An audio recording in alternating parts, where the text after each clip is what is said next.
Well, everyone, it looks like there's some interesting stuff going on for iOS 17.7 on the iPhones, basically on a majority of iPhones out there. Now, it's a very interesting thing because on iOS 17.7, it looks like even iOS 18, there's an interesting issue that some people are kind of experiencing. And it's not the biggest issue in the world, but it looks like within iOS 17.7, there's not a lot of issues. But the one slight issue some people are having is with their keyboard. It looks like not only for iOS 17.7, but for previous updates as well, that some people were having some keyboard lag issues. Now, this thing's not the biggest deal in the world, but it is interesting because on iOS 18, people are also experiencing this type of issue in some cases. So the big thing to keep in mind here is that with this particular keyboard, why is this even happening? Now, number one, this could be a couple of, there could be a couple of reasons for it. Number one, the main reason why something like this could end up happening is because with iOS 17.7, this type of keyboard, this issue was,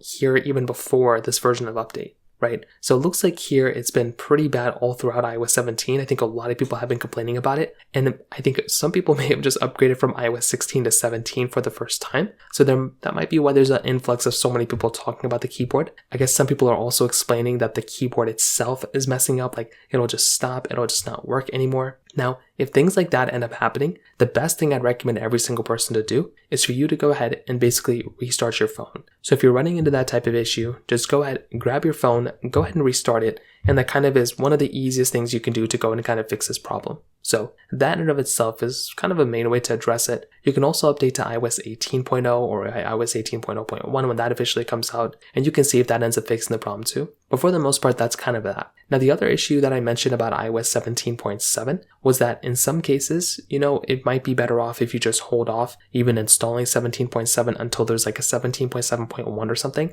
But still, I would recommend installing iOS 17.7 way more than I'd recommend installing iOS 18. I think iOS 18 is great, but it doesn't make any sense to go and install this update just yet. It makes a lot more sense to go and wait out until iOS 18 gets a few more updates. But that's kind of that, right? That keyboard is still there, or that issue for that keyboard is still there. I'm sure it'll get fixed over time, but those are kind of a few more issues going on with iOS 17.7 still. If you have any other thoughts or questions, please let me know in the comment section below. Hit the like button, that would mean so much, but definitely hit that subscribe button. More importantly than everything else, I love every single one of you guys. Hopefully I'll catch you guys in the next video. Peace out till then.